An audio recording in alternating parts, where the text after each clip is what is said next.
Hi అండి, అందరూ ఎలా ఉన్నారు? బాగున్నారా? మీరు అందరూ బాగుండాలని నా దేవునికి మనస్ఫూర్తిగా కోరుకుంటున్నాను. ఈరోజు సరికొత్త టిప్స్తో మీ ముందుకు వచ్చేసానండి. ఈ టిప్స్ అంటే స్టార్ట్ చేసే ముందు చిన్న రిక్వెస్ట్, మన ఛానల్ని మీరు ఫస్ట్ టైం చూస్తే వెంటనే సబ్స్క్రైబ్ చేసుకోండి. ఇంకా లేట్ చేయకుండా ప్రతి టిప్ని క్లియర్గా చూసేద్దాము. ఫస్ట్ టిప్, వెండి సామాగ్రిని ఈజీ వేలో ఎలా క్లీన్ చేసుకోవాలో చూపిస్తున్నానండి. చేతితో పని లేకుండా చాలా ఈజీగా క్లీన్ చేసుకోవచ్చు. వీటి కోసం ఒక బౌల్ తీసుకొని అందులో ఎండి సామాగ్రిని వేసి వాటర్ని వేసుకోండి. వాటర్లో అవి మునిగిపోవాలి. ఆ తర్వాత ఒక పావు టీ స్పూన్ బేకింగ్ పౌడర్, అలాగే 1 టీ స్పూన్ వరకు షాంపూ, ఏ షాంపూ అయినా పర్లేదు. అలాగే వెనిగర్ని ఒక 2 టీ స్పూన్స్ వేసుకోండి. ఇవి వేసుకున్న తర్వాత 2 టీ స్పూన్స్ టీ పౌడర్ని కూడా వేసుకోండి. ఇలా వేసి స్టవ్ ఆన్ చేసి వీటిని పెట్టేసుకొని వీటిని బాగా తెరలనివ్వాలి. వీడియో క్లిప్లో చూపించేటట్టు ఇలా తెరులుతూ ఉండేటప్పుడు స్టవ్ ఆఫ్ చేసుకుని గోరువెచ్చగా అయ్యేంత వరకు విడిచిపెట్టేయండి. గోరువెచ్చగా అయిన తర్వాత ఇవి ఇంకా డైరెక్ట్ వాష్ చేసుకుంటే చాలండి. ఇంకా తోమాల్సిన అవసరం కూడా ఉండదు. నేను వాష్ చేసిన తర్వాత మీకు చూపిస్తాను, చూడండి ఎంత నీట్గా అయిపోయాయో. నేనే షాక్ అయ్యానండి. కొత్తవి కొనేటప్పుడు ఎలా ఉంటాయో అలా నీట్గా అయిపోయాయి. ఎండి సామాగ్రి ఎంత జిడ్డుగా ఉన్నా, ఎంత మురికిగా ఉన్నా ఇలా క్లీన్ చేసుకున్నామంటే చిటికలో క్లీన్ అయిపోతాయి. మీరు ట్రై చేసి రిజల్ట్ ఎలా వచ్చిందో కామెంట్ చేయండి. ఇంకా నెక్స్ట్ టిప్ వచ్చేసి, బియ్యం కడిగేటప్పుడు వాటిని ఒక అరగంట పాటు నానబెట్టి వండుకున్నామంటే బియ్యం వేగంగా ఉడుకుతాయి. వాటి వల్ల మనకి గ్యాస్ కూడా సేవ్ అవుతుందండి. ఇలా ట్రై చేయండి. ఎప్పుడైనా బియ్యం వండుకోవాలని అరగంట ముందు నానబెట్టేసి వండేసుకోండి. ఇప్పుడు నెక్స్ట్ టిప్ ఏంటో చూసేద్దాము. ఆడవాళ్ళకి ఎవరైనా ఏడిపించగలరో లేదో తెలియదు కానీ ఆనియన్స్ మాత్రం మనల్ని అయితే ఏడిపించేస్తాయి కదా. కన్నీళ్ళు రాకుండా మనం ఆనియన్స్ ఈజీగా కట్ చేసుకోవాలి అంటే ఆనియన్స్ తొక్క తీసిన తర్వాత లేదంటే ముందు వాటర్లో వేసి కట్ చేసుకున్నామంటే ఆనియన్స్ కట్ చేసేటప్పుడు మనకి కన్నీరు అయితే రాకుండా ఉంటుంది. అలాగే ఈ ఆనియన్స్ తొక్కల్ని చాలామంది పడేస్తారండి. ఇవి మొక్కలకి వేసామంటే ఎరువుగా పనిచేస్తాయి. ముఖ్యంగా గులాబీ మొక్కకి వేసామంటే గులాబీ పువ్వులు అయితే బొద్దుగా పోస్తాయి, మంచిగా పోస్తాయి, ఎక్కువ పోస్తాయండి. ఒకసారి ట్రై చేయండి. ఈ టిప్ ఎంతమందికి తెలుసో కామెంట్ చేయండి. ఇప్పుడు నెక్స్ట్ టిప్ ఏంటో చూసేద్దాం. వీటి కోసం ఒక బౌల్ తీసుకొని వాటర్ని వేసి ఒక కర్పూరాన్ని వేసుకోండి. ఇలా పౌడర్లుగా మెత్తగా చేసేసుకొని వేసుకోండి. ఆ తర్వాత ఒక 2 నిమిషాలు మిక్స్ చేసుకుంటే కర్పూరం వాటర్లో మిక్స్ అయిపోతుంది. ఇది రాత్రి పడుకునే ముందు సింక్లో ఈ వాటర్ని వేసి పడుకున్నామంటే, ఎక్కువగా నైట్ టైం సింక్లో నుండి బొద్దింకలు వస్తున్నాయని కామెంట్ చేస్తారు కదా, వాళ్ళ కోసమే ఈ టిప్ అండి. రాత్రి పడుకునే ముందు పెట్టి మనం సింక్లో వేసుకున్నామంటే సింక్ నుండి ఇంకా బొద్దింకలు రమ్మన్నా రావు.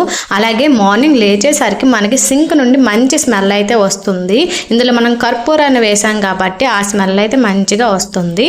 ఒకసారి ట్రై చేయండి. ఇప్పుడు నెక్స్ట్ టిప్ ఏంటో చూద్దాం. ఈ టిప్ చూసారంటే ఎగ్స్ తినేటప్పుడు ఆ తొక్కలని ఇంకా పడేయమన్నా పడేయరండి. ఎక్కువగా మిక్సీ జార్స్ అనేవి ఎక్కువ రోజులు వాడుతున్నప్పుడు వాటి షార్ప్నెస్ అయితే తగ్గిపోతుంది కదా. అలా తగ్గిపోతున్నప్పుడు ఎగ్స్ తొక్కలు ఒలుచుకున్న తర్వాత ఒకసారి వాష్ చేసి ఆ తొక్కలని మనం మిక్సీ జార్లో వేసి మెత్తగా మిక్సీ చేసుకున్నామంటే ఆ షార్ప్గా మళ్ళీ మిక్సీ జార్ అనేది తయారవుతుందండి. ఆ బ్లేడ్స్ అనేవి ఎగ్స్ మనకి మిక్సీ చేసేటప్పుడు చాలా షార్ప్గా తయారవుతాయి. అలాగే ఈ పొడి ఏం చేయాలి అని కామెంట్ చేస్తారు.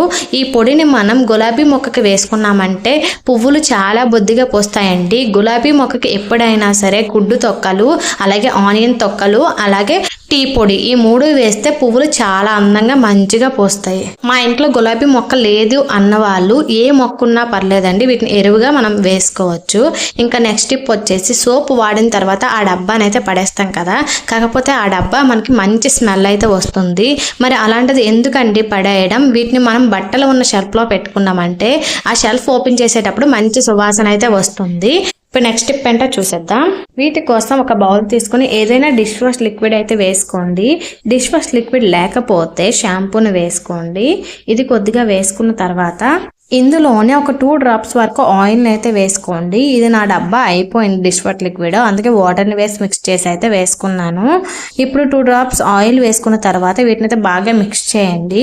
వీటిని మనం ఎలా యూజ్ చేసుకోవచ్చు అంటే, వీటిని డోర్స్ క్లీన్ చేసుకోవడానికి యూజ్ చేయొచ్చు. అలాగే ఎక్కువగా డోరు మనం నాబ్ అనేది పట్టుకుంటాం కదా, ఆ నాబ్ క్లీన్ చేసుకోవడానికి కూడా యూజ్ చేసుకోవచ్చు అండి. తీసి వేసేటప్పుడు చేతికి ఏముంటుంది అంటేస్తుంది కదండి. ఇలా క్లీన్ చేసుకున్నామంటే మళ్ళీ కొత్తగా ఉంటాయి. అలాగే ఆయిల్ మిక్స్ చేసాం కాబట్టి మంచి షైనింగ్ అయితే మెరుస్తాయి. ఒకసారి ట్రై చేయండి. ఈ టిప్ అయితే చాలా బాగా వర్కౌట్ అవుతుందండి. ఒకసారి ట్రై చేసి మీకు రిజల్ట్ ఎలా వచ్చిందో కామెంట్ చేయండి. ఇప్పుడు నెక్స్ట్ టిప్ ఏంటో చూసేద్దాం. చాలా మంది ఈ రోజుల్లో ఫేస్ చేస్తున్నారండి. పళ్ళకి గారైతే పట్టేస్తుంది, అది అలానే ఉండిపోతుంది. మనం డైలీ బ్రష్ చేసినా సరే అదైతే ఊడదు కదా. వాటిని ఈజీగా ఊడాలి అంటే ఈ టిప్ని అయితే ట్రై చేయండి.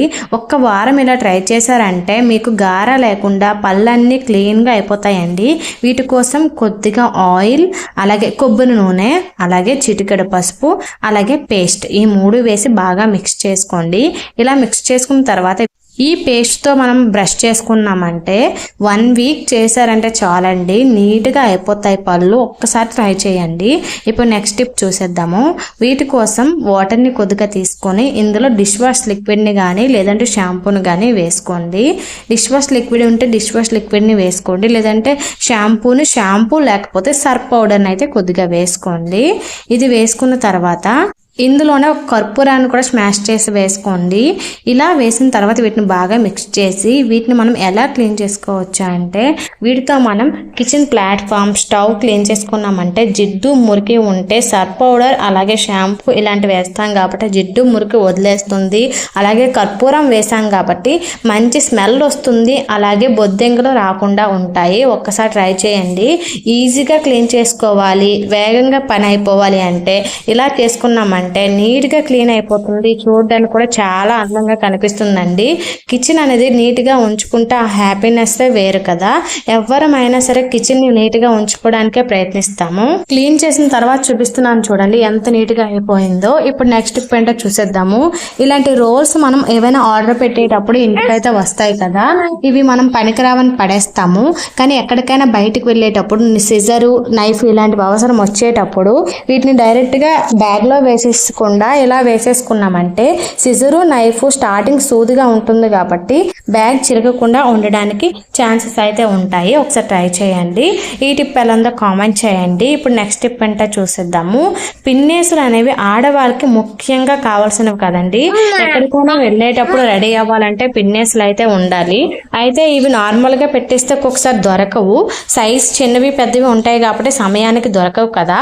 ఏదైనా ఒక బ్యాంగిల్ పనికిరాని తీసుకొని వాటికి ఇలా పెట్టేసుకొని ఎక్కడైనా హ్యాంగ్ చేసుకున్నామంటే అవసరానికి వెంటనే తీసి యూజ్ చేసుకోవడానికి ఈజీగా ఉంటుంది. ఏది కావాలంటే అది వెంటనే తీసేసుకోవచ్చు.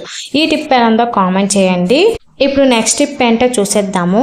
బట్టల పైన వంట చేసేటప్పుడు ఒక్కొక్కసారి బయటికి వెళ్ళేటప్పుడు సడన్గా ఆయిల్ అయితే ఇలా డ్రాప్స్లో పడిపోతుంది కదా. ఇలా పడిపోయేటప్పుడు వెంటనే వీటిపైన పౌడర్ని వేసి బ్రష్తో కొద్దిగా రబ్ చేసుకున్నామంటే ఆయిల్ జిడ్డు అయితే ఉండదండి. మళ్ళీ డ్రెస్ మార్చాల్సిన అవసరం అయితే ఉండదు. ఎక్కువగా కిచెన్లో వంట చేసేటప్పుడు పడిపోతూ ఉంటుంది.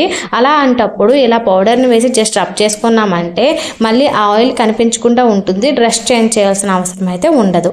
ఇవేనంటే ఈ రోజు టిప్స్. ఈ టిప్స్ ఎలా ఉన్నాయో కామెంట్ చేయండి. అలాగే మన ఛానల్ మీరు ఫస్ట్ టైం చూస్తే ప్లీజ్ లైక్ చేసి సబ్స్క్రైబ్ చేసుకోండి. Thank you.